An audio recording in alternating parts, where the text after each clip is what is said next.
वैशाख महिन्यामध्ये महादेवाचे हे उपाय केल्याने आपले दुःख संकट दूर होतात। नंबर 1, वैशाख महिन्यामध्ये बेलाचे फळ भगवान शिवाला जो कोणी व्यक्ती समर्पित करतो ते बेलाचे फळ उचलून घेऊन आपल्यापाशी ठेवले जाते।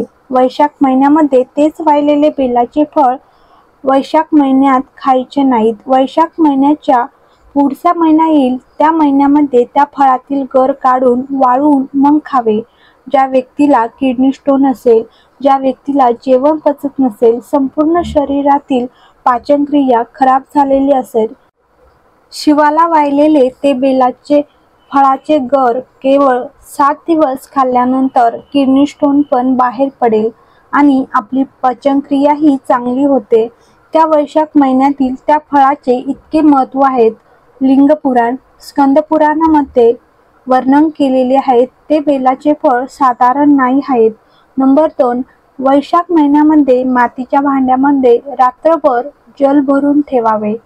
तुमच्यापाशी कोणतेही मातीचे पात्र असेल, मातीचा माठ किंवा दिवा, मातीचा लोटा, कोणतेही पात्र तुमच्याकडे मातीचे असेल त्यात रात्रभर जल भरून ठेवावे। वैशाख महिन्यामध्ये कोणत्याही सोमवारी किंवा प्रदोषच्या दिवशी किंवा वैशाख महिन्यातील शिवरात्रीच्या दिवशी त्या मातीच्या पात्रातील जल तांब्याच्या कलशात टाकून घरातील प्रत्येक व्यक्तीचे स्पर्श करून भगवान शंकरावर कुंडकेश्वर महादेवाचे नाव घेऊन समर्पित करावे। आपल्याला कधी जीवनात मागे पलटून पाहण्याची गरज पडणार नाही। आपण यशाची शिडी चढत जाशाल। नंबर 3, वैशाख महिन्यामध्ये मात्र 5 बेलपत्र आणि मातीच्या भांड्याच्या कलशात ठेवलेले जल, ते जल तांब्याच्या कलशात टाकून भगवान शिवाच्या शिवलिंगावर 5 बेलपत्र अशोक सुंदरीच्या स्थानावर समर्पित करून नंतर ते जल शिवलिंगावर समर्पित करून द्यावे। वैशाख महिन्यामध्ये कोणत्याही दिवशी करू शकता।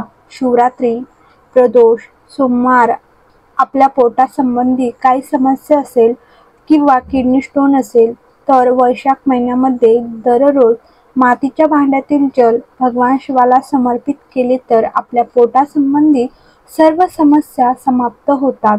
नंबर 4, संपूर्ण वैशाख महिन्यात सकाळी सूर्योदय होण्यापूर्वी उठून स्नान करावे।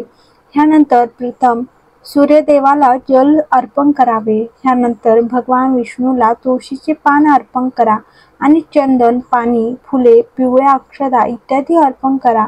यानंतर नारायणाच्या मंत्राचा जप करा। भगवान श्रीकृष्णाने पिंपळाला स्वतःचे रूप असल्याचे वर्णन केले आहे। शिव मंत्राचा जप करा। शक्य असल्यास या संपूर्ण महिन्यात आपल्या क्षमतेनुसार दान करावे किंवा गरजूंना अन्नदान द्या। नंबर 5, ह्या संपूर्ण वैशाख महिन्यात तुम्ही मंदिरात जाऊन शिवलिंग आणि पिंपळाच्या झाडाला जल अर्पण करावे।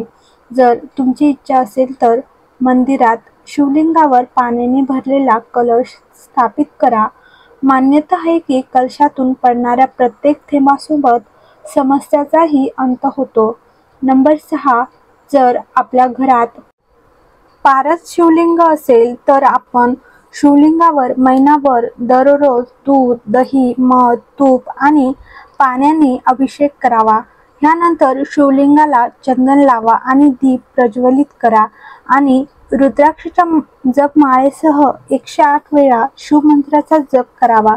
असे केल्याने सर्व प्रकारच्या समस्या दूर होतात। नंबर 7, धार्मिक ग्रंथानुसार ह्या महिन्यात भगवान विष्णूच्या पूजेला विशेष महत्त्व देण्यात आले आहे। ह्या महिन्यात ओम माधवाय नमः मंत्राचा नियमित 11 वेळा जप केला पाहिजे असे सांगितले जाते।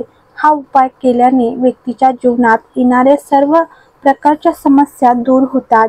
नंबर 8, असे मानले जाते की ह्या महिन्यात पाणी, गूळ, सातू, तीळ इत्यादी गरजू लोकांना दान केल्याने साधकाला विशेष फळ मिळते। एवढेच नाही तर पितृदोषापासून मुक्ती मिळते आणि त्या व्यक्तीची सर्व पापे नष्ट होतात। नंबर 9, हिंदू धर्मग्रंथामध्ये वैशाख महिना हा अत्यंत पवित्र मानला गेला आहे। याच महिन्यात अक्षय तृतीया सणही साजरा केला जातो। अशा स्थितीत ह्या महिन्यात सोने चांदीसारख्या शुभ वस्तूंची खरेदी करणे अत्यंत शुभ मानले जाते. यामुळे व्यक्तीच्या जीवनात सकारात्मक ऊर्जा येते आणि कुटुंबात सुख समृद्धी नांदते. नंबर 10. वैशाख महिन्यातील सोमवारी रुद्राभिषेक केल्याने भक्ताला भगवान शंकराचा आशीर्वाद प्राप्त होतो आणि त्याच्या सर्व मनोकामना पूर्ण होतात. केवळ सदाशिव रुद्राची पूजा केल्याने सर्व देवतांची आपोआप पूजा होते असे म्हणतात.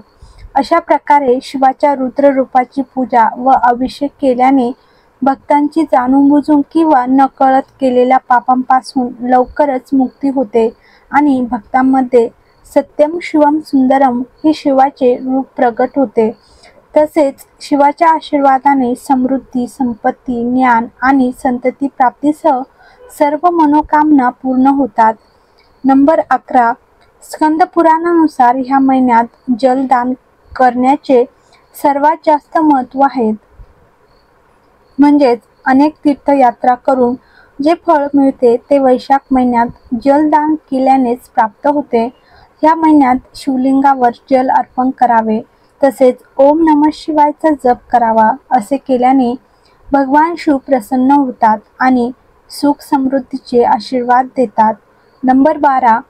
ह्या महिन्यामध्ये कोणत्याही दिवशी भोलेनाथाला अभिषेक केल्यानंतर शिवलिंगावर चंदन, अक्षत, बिल्वपत्र, फूल, धतुरा, दूध आणि गंगाजल अर्पण केल्याने भगवान शंकर लवकर प्रसन्न होतात आणि भक्तांच्या मनोकामना पूर्ण करतात. नंबर 13. या महिन्यात सोमवारी भगवान शंकराला तूप, साखर आणि गव्हाच्या पिठाचा प्रसाद अर्पण करणे खूप शुभ मानले जाते. भोगानंतर उदबत्ती किंवा दिव्याने भोलेनाथांची आरती करून प्रसाद वाटप करा. असे केल्याने शिवाच्या कृपेने तुमचे सर्व संकट दूर होतील. नंबर 14. सोमवारी महामृत्युंजय मंत्राचा जप करणे हा भगवान शिवाला प्रसन्न करण्याचा उत्तम उपाय आहे. अनेक गंभीर आजार, समस्या आणि अडथळे दूर करण्यासाठी या मंत्राचा जप खूप प्रभावी मानला जातो. महामृत्युंजय मंत्राचा नियमित जप केल्याने व्यक्तीला दीर्घ आयुष्याचे वरदान मिळते. याशिवाय महामृत्युंजय मंत्राचा जप करणे माणसाच्या कुंडलीत असलेले अनेक ग्रह दोष दूर करण्यासाठी देखील उपयुक्त आहेत. ह्या शिवमंत्रात इतकी ऊर्जा आहे की अकाली मृत्यूही टाळता येतो. तर तुम्हाला हा व्हिडिओ आवडला असल्यास तर लाईक करा, कमेंट करा आणि चॅनलला सबस्क्राईब करा. हर हर महादेव. श्री शिवाय नमस्तुभ्यं.